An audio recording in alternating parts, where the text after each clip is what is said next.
रब इश्रह ली सदरी व यस्सिर ली अमरी वहलुल उक़दतम मिन लिसानी यफ़क़हू क़ौली।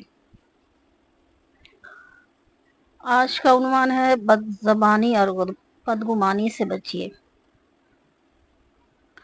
अल्लाह ताला कुरान करीम में बनी इस्राइल में फरमाते हैं, और आप मोमिन बंदों से कह दीजिए कि ऐसी बात कहा करें जो बेहतर हो। शैतान लोगों में फसाद डलवा देता है। वाकई शैतान इंसान का सरीह दुश्मन है। बहुत से फितनों का, लड़ाइयों का, झगड़ों का सबब और बुनियाद बदज़बानी और बदगुमानी है। मज़कूर आयत में अल्लाह ताला फरमाते हैं, पैगंबर मेरे बंदों से कहो कि वो वही बात करें जो बेहतर हो। बेशक शैतान आपस में लड़ा देता है। यकीनन शैतान इंसान का खुला दुश्मन है। ज़बान की हिफाजत इंतहाई ज़रूरी है। नबी करीम सल्लल्लाहु अलैहि वसल्लम फरमाते हैं कि बदज़ुबानी जिस चीज़ में, जिस बात में शामिल हो जाती है उसको बदनुमा बना देती है। उसके बरखिलाफ जिस चीज़ या जिस बात में हया शामिल हो जाती है तो उसे खुशनुमा बना देती है। नेक ज़बानी यानी अच्छी बात का अपना एक मकाम, अपना एक असर है। यहाँ तक कि अल्लाह ताला ने अच्छी बात को हर ऐसे माली खैरात से भी बेहतर करार दिया है जिसके बाद बदज़बानी और एहसान जताने का मामला हो।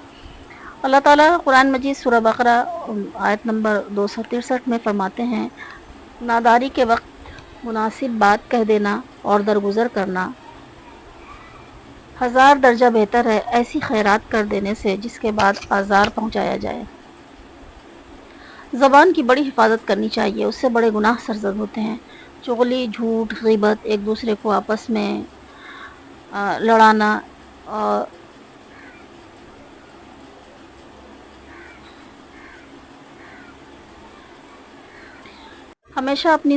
इसलिए हमेशा अपनी ज़बान की हिफाजत करनी चाहिए। लुक़मान हकीम का एक वाक़या है कि लुक़मान हकीम को उनके आका ने कहा कि एक बकरी ज़बह करके उसके गोश्त में से मीठा तरीन और लजीज हिस्सा ले आओ।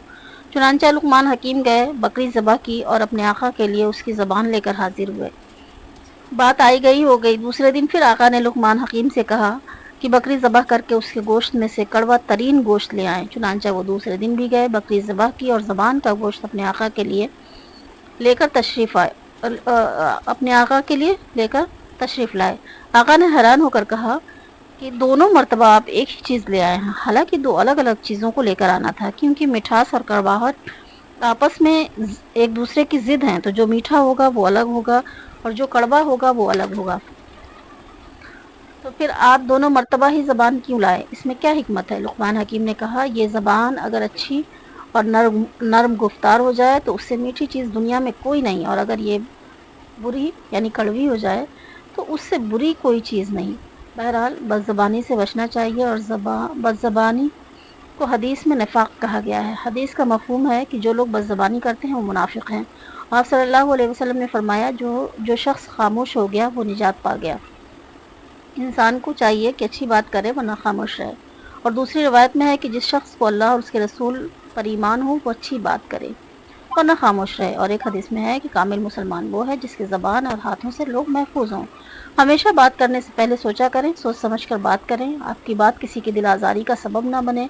झूठ, ग़ीबत, चुगली, तानाज़नी, गाली गलूज से परहेज़ करें। एक बेहतरीन इंसान बने और बेहतरीन मुआशरे को तश्कील दें। आमीन। व आखिर दावाना अनिल हम्दुलिल्लाहि रब्बिल आलमीन।